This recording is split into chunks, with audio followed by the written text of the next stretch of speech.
Hi, and welcome back. This is Scott. Welcome to my YouTube channel, ManTalk.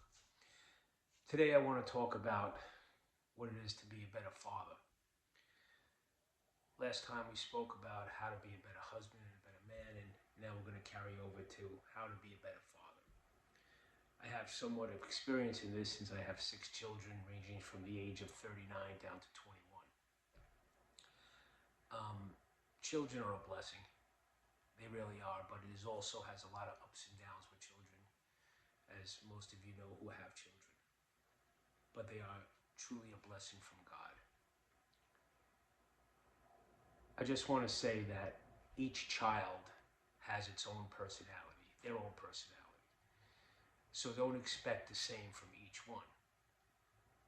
Each one will be different than the other, but what's not different is your unconditional love for all of them. You are always the boss. You are always the authority figure. Always say what you mean and mean what you say. For instance, if you're going to punish a child, don't say something like, if you don't stop it, you're not going on vacation with us. Or something along those lines that you know you can't and you won't carry out. Those are just idle and empty threats, and eventually the child will be aware and understand that what you're saying is not true. So keep the punishment to something that is doable and stick to it. If you give the child a second chance and say to them, if you do that again, you're going to go to your room, you won't get allowance this week, or you're going to do extra chores, something like that, that's fine. Something that's doable. But again, do not threaten to punish with something that you know is not going to happen, period.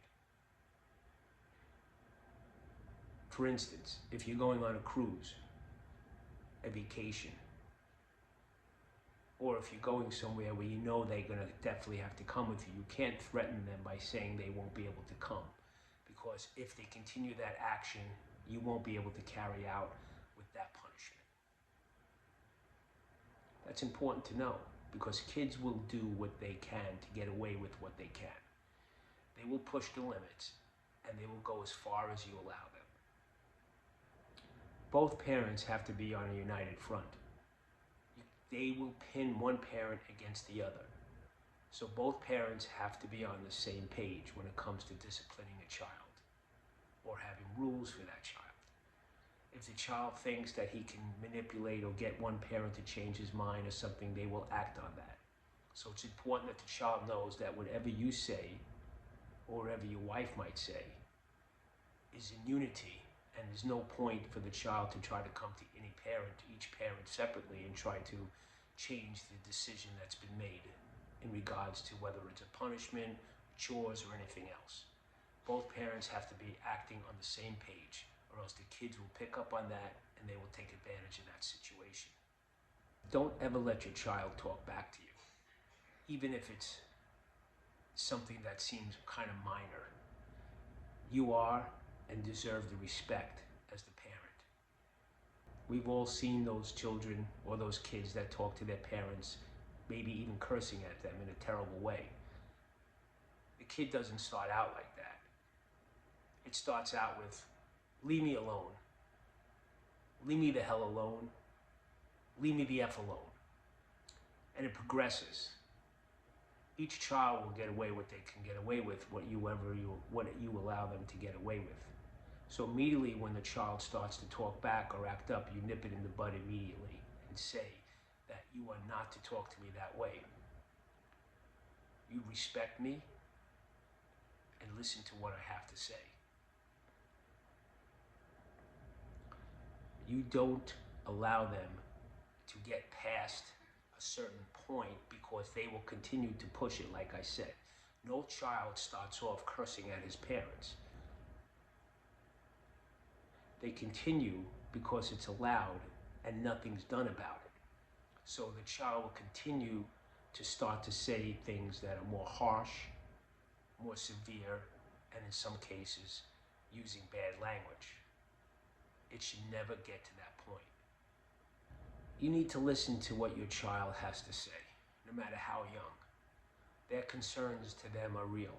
It might be trivial to you, it might not sound like much, but to them it's a very big deal. You need to let them express themselves and listen. And then you can make a judgment in how you want to approach it. But it should never be something like you tell them to do something and just say, they'll say, why? Because I told you to. That's not a good reason. That's not a good answer to a child. If you have the reason of why you want them to do something, then tell them you want to do it. Tell them why you want them to do it. Tell them, I'm the parent, and this is your responsibility. This is your job. We all have jobs around this house, and this is your job, for instance, or whatever. But you don't ever say to a child, because I told you so, because of this, because of that. You have to tell them the reason why. They will understand and appreciate that better. Every individual, no matter how young, wants to be heard. And if you make your child feel like they matter, they will come to you with all sorts of problems. Try not to be judgmental, even when they get older, and bring very serious things to you if they do. Remember, we're all human beings. We all fall short. We all sin. We've all made mistakes. Every child, from young to old, will make mistakes. Obviously, there are consequences for those mistakes, but try not to be judgmental. You have to let the child make mistakes in their life. They need to take responsibility for their actions. If they fail a test at school, if they steal something, if they talk wrongly or inappropriately to somebody, or they get caught doing something wrong, you cannot fix it. You need to have them suffer the consequences, either by the other party, whatever that may be, or consequences of your own. They need to know that their actions have consequences. A child needs to learn how to make a mistake. As a parent, we tend to want to put a safety net under our children to protect them from the world. Whether it's falling down as a young child and bruise a knee, or getting older and having financial difficulties, or maybe even a sense of bailing a child out of jail because they got into trouble at some point when they got older. Whatever the case is, they need to have consequences. They need to make mistakes because that's how they will learn. Now, I've made a lot of mistakes with my kids along the way. I've done a lot of good. I've done a lot of bad. And I'm just trying to bring something forth here to try to help other men, other parents, with the good things I've done, and to give some advice on the things that I've done wrong. I've always tried to protect my children from the world. I've always tried to make sure that they weren't hurt or didn't get hurt. And in whatever situation I was. And that was wrong. It does not prepare them for the real world, because the real world is not going to coddle them. The real world can be a vicious, tough place, and they need to learn that early on. If they do something wrong, there are consequences and penalties. If your child is an older child and gets into trouble with the police, maybe put in jail overnight, do not bail them out. Let them sit there for a couple of days and stew. Let them think about it. If a child is young and sent to his room, you need to let him sit in that room for as long as you say so, for as long as the punishment is. Do not go to them. Do not check on if they're all right. Children like discipline. That's right, you heard that. Children, young children especially, who do not have parents that discipline them, are actually envious of the kids that get disciplined by their parents, because it shows the parents care. It's very important to discipline your children, to punish them, to give them consequences, and to let them know when they've gone off track. Avoiding it, or not punishing them, or not giving them consequences will lead them to think that actions don't have consequences and they can get away with anything they want. And that's not true now, or should it be in the future. Discipline is very important. And it's important that you and your wife are on the same page regarding what kind of discipline that you want to dish out. After the time period that has gone by, whether it's a punishment of taking something away, putting them in their room, or whatever the punishment you may choose, you need to ask them if they understand what they did wrong. And make sure they give you a real answer. There's no point to the punishment or the discipline if the child really doesn't have a concept of what happened and what took place that was done wrong. Ask them and see if they really understand. If they don't, then they need to go back onto that punishment until they understand what the problem is and what the problem was. It's not easy being a parent, especially a tough parent or tough love. I love my kids with all my heart. I will do anything for them, give my life for them, as most parents would. But it's important to be loving and caring, but it's also to be important to be firm and disciplined. They need to learn, and you are the one that's going to teach them. Not the teachers, not the neighbors. They need to be taught by you. And that's where they're going to learn life's lessons and how to cope in the real world. Being a parent is way more than just going to work and coming home and putting food on the table.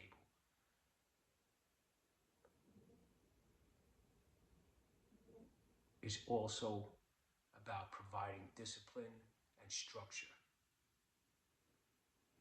in a very loving way, but a firm way.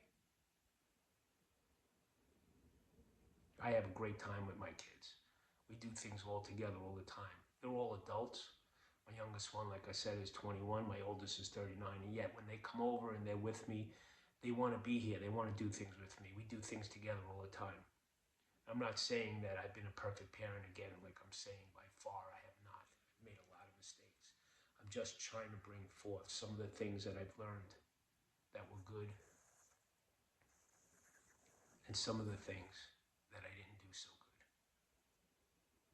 When you have teenage children that start to date, do not allow them to be in your home alone, them to be in your home alone with their girlfriend or their boyfriend under any circumstances.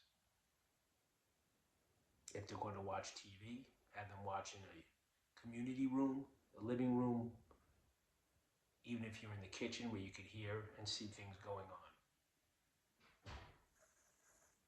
It's your responsibility to make sure that you do not put them or allow them to be putting themselves in a situation that can turn sexual or anything along those lines. Now, yes, I know you say, oh, what's the big deal? They can go off out together somewhere, to someone else's house, to wherever else. That's true. But you have to monitor your own home and do what's responsible in your own home. You cannot be responsible if they decide to go somewhere else, to go someone else's home or do something else outside of your home that you don't know about.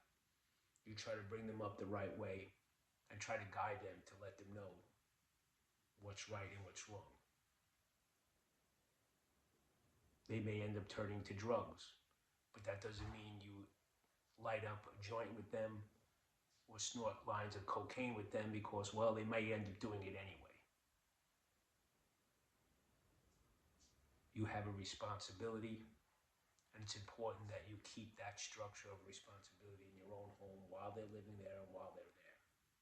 Give them things for different achievements, but do not just give your child anything and everything they ask, because they will end up being spoiled and expecting it, because life, again, does not work like that. Things have to be earned. When children are young, you are their managers. As they transition into young adulthood, you become their consultants. Manage your child's life and direct them in the right, responsible way to go. But when they become adults, you are now a consultant. Be open enough that they can come talk to you about anything. Again, do not be judgmental. Do not offer your advice unless they ask for it, or if you say, would you like to hear my advice? Because then it just sounds like you're lecturing them. Tell them from your heart the truth of what you feel about any situation, even if it may hurt them. If they ask you, be truthful. If you offer your advice and they want it, be truthful. You can't fix, manage, control people's lives. As much as we want to do that to other people, especially our children, we can't fix anybody except ourselves. We can just be there and support them and love them. As the child gets older, there may be a situation where there's drinking or drugs involved. They need to know under no circumstances will that be allowed in your home, especially if you have other children living there that are younger than them, because they will be a very big influence on that child. If there's any drugs or alcohol, immediate action needs to be taken. If they are a minor, there are many steps to be taken to be able to stop that problem. If they're adults, 18 and over, living in your home and are drinking and doing drugs in your home, they need to leave. You need to have them leave, or they need to stop their behavior.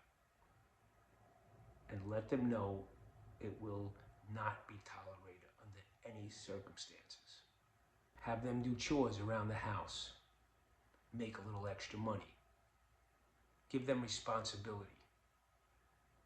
When they become of working age, usually around 14, it's important that they get a job. McDonald's, cashier, anything like that. They learn responsibility, they learn how to make their own money, and they learn what it's like to be working in the real world. It's important to have a bedtime for the younger children, the same every night. If there's no structure and one night they go to bed at 8, then at 9, and at 10 and 11, they won't know what to expect. Now, obviously, there are certain circumstances, whether it's a party, New Year's Eve, Christmas, holiday, whatever it may be, that they could stay up later for some reason. But generally speaking, bedtime should be about the same time every night. If they have cell phones at that age, they need to be turned off at least 1 hour before they go to bed. Regarding cell phones for teenagers, they have apps out there that a parent can monitor what their child is looking at on their phone. Now, I'm not saying monitor their text messages necessarily or their phone calls, but in this day and age, there's a lot of destructive things on cell phones that children could be exposed to. Parents need to take responsibility. There's a lot of apps out there that you can get that you can monitor and see the internet of what they're looking at and other things to keep monitoring your child. Remember, as a parent, you have a right. Oh, they're not going to like it. And they're going to complain, and they're going to maybe get upset. But it's your right and your responsibility as a parent.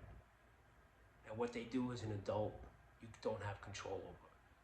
So take the time and take the responsibility and take the advantage while they're a minor to try to do the best things you can to guide them in their life. So, just to recap,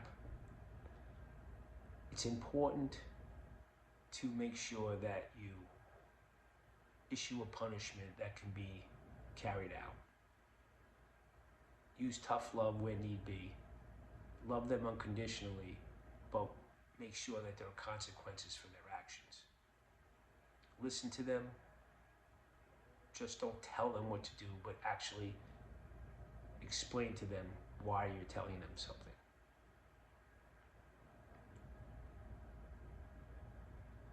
Anyway, those are just some of the basics that I just wanted to relay to give you an idea. Again, even if you do everything right, which you won't, but even if you got it all right, it doesn't mean they're going to grow up perfectly.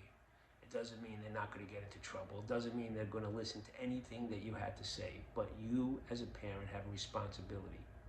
As a man, you have a responsibility not just to your wife, of course, but also to your children, to your sons and your daughters. Your son will emulate what you do. So when he sees you treating your wife right and correctly and loving her, that's how he's going to love and respect his mom. If you talk down to your wife or talk bad to your wife, he will pick that up and he will carry that out. He will start and carry out and act that way towards his mom. It's important that you show your sons what it's like to be a man, to respect all people and women. Do not talk sexual jokes to your sons. Do not talk sexual jokes to your daughter. Show them what it's like to be a man and a responsible, good man. They will emulate and they will copy and they will look up to you. Show them the kind of man that you want them to turn into by acting like that person, by acting like that man. Show your daughter the kind of man that you want her to marry by giving her the love and respect should be shown to your daughter. Because the first influence in her life, male influence, is going to be you. The first male influence to your sons is going to be you. Children learn from you, from the parents, to both girls and boys. Now, I know we went over a lot of stuff here today. Some of it was spread out from young children to older children to young adults, in not any particular order. I just wanted to be able to give some feedback to try to help people and guide them in some of the decisions that I've made that were right and a lot of them that I've done wrong. As we get older, we see things that we wish we'd done better. And I just want to bring that light to other men to try to make their lives better for themselves and for their families. Well, thank you for watching, and God bless.